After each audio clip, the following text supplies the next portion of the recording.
இந்த உலகத்தோட ரேடாரை விட்டே வந்து மிஸ் ஆகி ஒருத்தரோட ஆசைக்காண்டி 238 பேருமே வந்து இன்னைக்கு வரைக்கும் என்ன ஆனாங்க, என்ன செய்யறாங்க, உயிரோட இருக்காங்களா இல்லை அப்படின்னு சொல்லி 2014 நடந்து இப்போ வரைக்கும் ஒரு 10-11 வருஷமா வந்து அவங்களோட குடும்பங்களும் அவங்க ரிலேட்டிவ்ஸும் வந்து அவங்க உயிரோட இருக்காங்களா இல்லை அப்படிங்கிறதே தெரியாம இன்னைக்கு வரைக்கும் அவங்களோட வாழ்க்கையை வந்து ஓட்டிட்டு இருக்காங்க.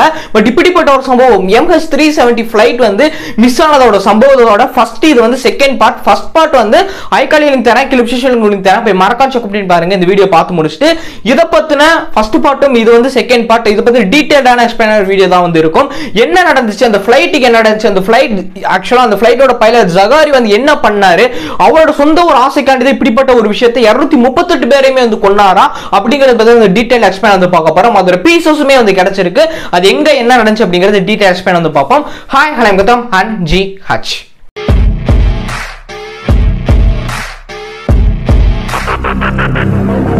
பிரைவேட் சேட்டலைட் தான் வந்து கடைசியா வந்து சொல்லியிருப்பாங்க. நீங்க தேடுற இடமே வந்து தப்பு, ஒரு தப்பான பிளேஸ்ல வந்து தேடிட்டு இருக்கீங்க, இதுக்கு இடையில அப்படி சொல்லி அவங்க வந்து மேப் போட்டு வந்து கொடுப்பாங்க. அதுதான் வந்து நம்ம கடைசியா அந்த பார்ட் 1 வீடியோல வந்து முடிச்சிருக்கோம். பட் இது எங்க இருந்து கண்டினியூ ஆகுதுன்னா அப்படி இங்க இருந்து கண்டினியூ ஆகும்.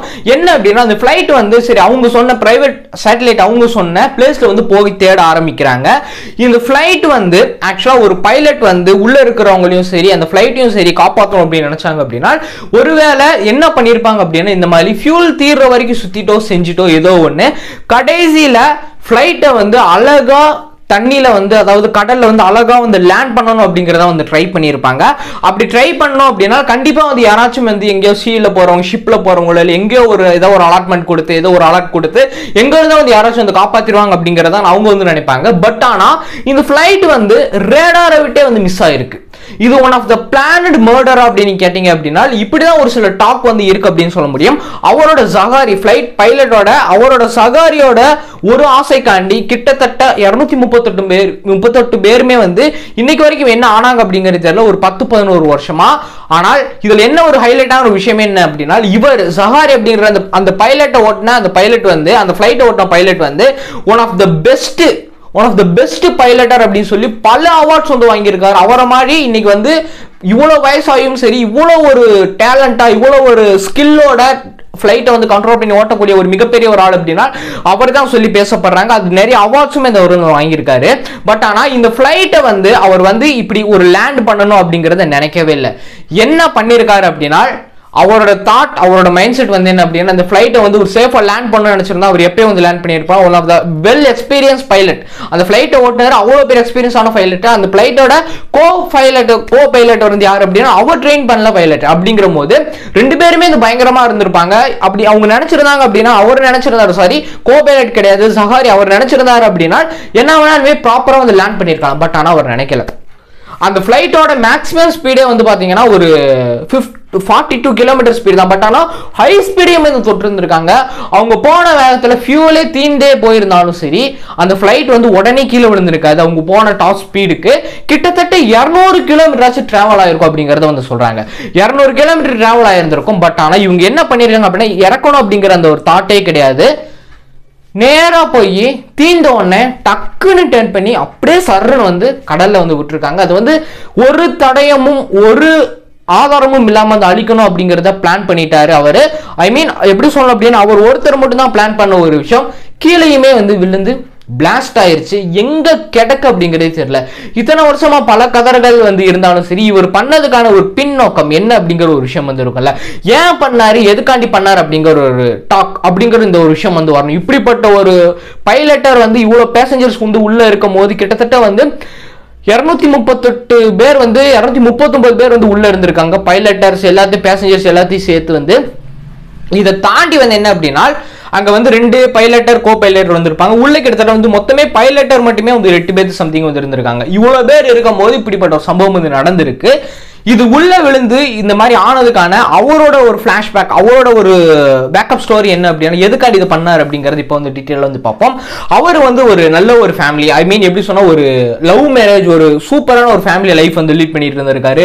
3 பசங்க வந்து இருந்திருக்காங்க. இப்படிப்பட்ட ஒரு லைஃப் வந்து சூப்பரா வந்து போயிட்டு இருந்திருக்கு. இதுக்கப்புறம் வந்து அவருக்கு என்ன நடக்குது அப்படின்னா இந்த மாதிரி விஷயங்கள் எல்லாமே போயிட்டு இருக்கும்போது அங்க இவர் வந்து ஒர்க் பண்ணிட்டு இருக்காரு. அங்க வந்து ஏரோஸ்டர்ஸ் கிட்ட ஒரு ஃபியூ மந்த்ஸ் சம்திங் ஆக்சுவலா எப்படி சொன்னா சாரி ஃபியூ மந்த்ஸ் கிடையாது ஒரு சில இயர்கள் ஒரு சில வருஷங்களுக்கு முன்னாடி வந்து அங்க ஒர்க் பண்ணிட்டு இருக்கக்கூடிய ஏர் ஹோஸ்டர்ஸ் கிட்டயும் இவர் வந்து ஒரு சில அஃபேர்ஸ் வந்து வச்சிருந்திருக்காரு. இந்த அஃபேர்ஸ் வந்து என்ன நடக்குது அப்படின்னா, அவர் ஒரு சில அஃபேர்ஸ் எல்லாமே வச்சிருந்திருக்காரு. பட் ஆனா ஒரு அஃபேர் வந்து பெருசாகி அவங்களோட வீட்டுக்கு வந்து தெரிஞ்சிருக்கு. அவங்க வீட்டுக்கு வந்து தெரிஞ்சது அவங்களோட ஒய்ஃபுக்கு வந்து தெரிஞ்சிருக்கு. முக்கியமா அவங்க வந்து என்ன பண்றாங்க அப்படின்னா, சரி இதுக்கு மீறி நம்ம வந்து இவர்கிட்ட வந்து இருக்க முடியும் அப்படின்னு சொல்லி வந்து இவர்கிட்ட இருந்து விலைக்கு போகணும், அதாவது டிவோர்ஸ் மேபி அந்த மாதிரி அப்ளை பண்ணாம இவரை விட்டு லீவாய் வெளியே போகணும், லீவ் மீ அலோன்னு சொல்லுவோம்ல, அந்த மாதிரி இவர்கிட்ட இருந்து வெளியே போகணும் அப்படிங்கறது அவங்க வந்து முடிவு பண்ணிட்டாங்க. அவங்களோட பசங்களுமே வந்து வளர்ந்துட்டாங்க, இவங்களுமே சரியா பேசுறது கிடையாது, அவங்களோட பசங்களும் வளர்ந்து தனித்தனியா வெளியே போயிட்டாங்க. அவங்க பசங்களுமே ஒரு சில வருஷங்களா அவங்ககிட்ட பேசுறதே கிடையாது சஹாரி கிட்ட. இப்படிப்பட்ட ஒரு நிலைமையில வந்து சஹாரி அவர் வந்து இருந்திருக்காரு. இதுக்கப்புறம் என்ன நடக்குது அப்படின்னா, ஒரு பெரிய ஒரு பிக் டிப்ரெஷன் அப்படிங்கிற அந்த ஒரு சர்க்கிள்குள்ள வந்து இவர் வந்து நுழைகிறாரு. இது வந்து ஏன்னா இங்க ஒர்க் பண்ணக்கூடிய ஏரோஸ்டர்ஸ் கிட்டயும் சரி, பைலட்ஸ் கிட்ட இங்கேயும் வந்து ஒரு அஃபேர்ஸ் வந்து இருந்திருக்கு. இது எல்லாமே ஒன்று சேர்ந்து ஃபேமிலியில இவங்க வந்து பேசாம இருந்ததே வந்து ஒரு மிகப்பெரிய ஒரு டிப்ரெஷனுக்கு ஒருத்தரை வந்து ஒரு இன்ஃபியர் ஒரு டிப்ரெஷன் ஆக்குது அப்படின்னா, இந்த மாதிரி எதுவுமே இல்லாம இருந்துட்டு டக்குன்னு எதுவுமே இல்லை அப்படின்னா எப்படி இருக்கும் அவங்களோட மனநிலைமை? எல்லாமே இருக்கு இல்ல முதல்ல ஆரம்பத்துல இருந்து எதுவுமே இல்லாம தனியா வந்தோம் அப்படின்னா அது ஓகே. பட் ஆனா எல்லாமே இருந்து ஒரு சடனா இல்லை அப்படிங்கிறப்ப அது ஒரு டிப்ரெஷன் அப்படிங்கிறது மோர் தென் எல்லாத்துக்குமே இந்த வரும். பட் ஆனா இவருக்கு வந்து ரொம்ப அதிகமான அளவுலேயே வந்து வந்திருக்கு. இந்த டிப்ரெஷன் மூலியமா இங்கேயும் இந்த மாதிரி ஒரு அஃபேர்ஸ் வந்திருக்கு, இங்கேயும் ஃபேமிலியும் பசங்களும் பேசல, ஒய்ஃபும் பேசல, விட்டுட்டு போயிட்டாங்க அப்படின்னு சொல்லி இந்த மாதிரி டிப்ரெஷன் இருந்தனால இவர் வந்து என்ன பண்றாரு அப்படின்னா, ப்ராப்பரா ஒன் ஆஃப் த பிளான்டா இல்ல என்ன அப்படிங்கிறது தெரியல, இந்த மலேசியன் MH370 ஃபிளைட்டை வந்து ப்ராப்பரா டேக் ஆஃப் வந்து பண்ணியிருக்காரு. பட் ஆனா லேண்ட் பண்ணல. இதுதான் இங்க இருக்கக்கூடிய ஒரு மிகப்பெரிய ஒரு விஷயமே. ஃபிளைட் வந்து டேக் ஆஃப் ஆகி ஒரு 18 நிமிஷம் ஒன் ஆஃப் த குட் கம்யூனிகேஷன்ல வந்து இந்த எல்லாமே வந்து இருந்திருக்கு. பைலட்டுக்கும் சரி, கோ பைலட்டுக்கும் சரி, கீழே இருக்கக்கூடிய ஆஃபீஸர்ஸ் எல்லாத்துக்குமே இந்த சரி கரெக்டான ஒரு கம்யூனிகேஷன் வந்து இருந்திருக்கு.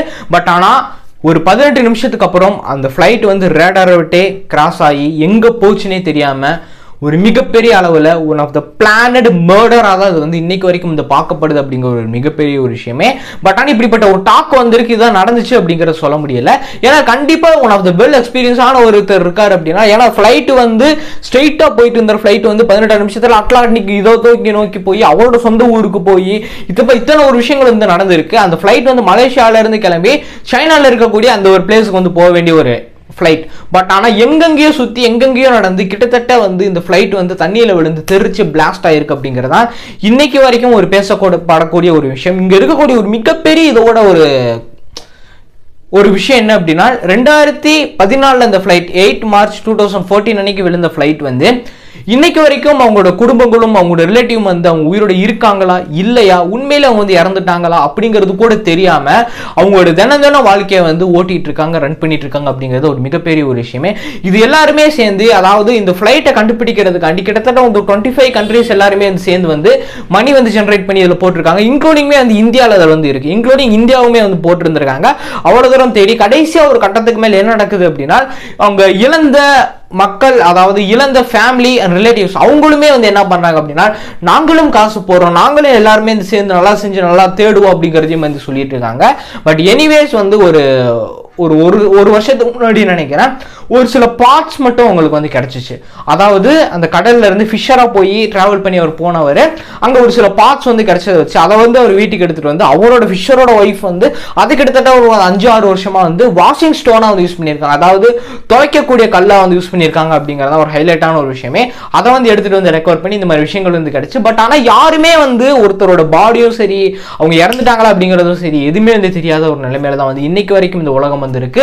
அதை தாண்டி ஒரு மிகப்பெரிய ஒரு மிஸ்ட்ரியா தான் இந்த உலகத்துல வந்து பார்க்கப்படுது. பெர்முடா ட்ரையாங்கிள் இந்த மாதிரி விஷயங்கள் எவ்வளவோ இருக்கும் போது இதுவுமே ஒரு பெரிய ஒரு விஷயம். MH370 ஃபிளைட், மலேசியன் ஃபிளைட், மலேசியால இருந்து கிளம்பப்பட்ட இந்த ஃபிளைட் வந்து போய் சேராம 18 நிமிஷத்துல வந்து கிராஸ் ஆகி கீழே ரேடார் விட்டே, இந்த உலகத்தோட ரேடார் விட்டே மிஸ் ஆகி பல தடவை பிளான் பண்ணி ஒரு ஒன் ஆஃப் த பிளானட் மர்டரா என்ன அப்படிங்கிறது தெரியாம டாப் ஸ்பீட்ல வந்து ஒரு 42 கிலோமீட்டர் ஹை ஸ்பீட்லயுமே வந்து போய் அந்த கெப்பாசிட்டி அவ்வளவுதான், அதையும் தாண்டி போய் டேன் ஆகி அட்லாண்டிக் ஓஷனுக்கு போய் அவரோட சொந்த ஊருக்கு போய் பைலட்டோட சொந்த ஊருக்கு போய் கடைசியில வந்து கீழே வந்து ஃபியூல் தீர்ந்து ஸ்டர்டனா வந்து உள்ள வந்து வெடிச்சு சிதறப்பட்ட இந்த MH370 ஃபிளைட்டோட உண்மையான ஹிஸ்ட்ரி நடந்தது மிஸ்ட்ரி இதுதான். பட் இன்னைக்கு வரைக்கும் இது வந்து மிஸ்ட்ரியாக தான் வந்திருக்கு.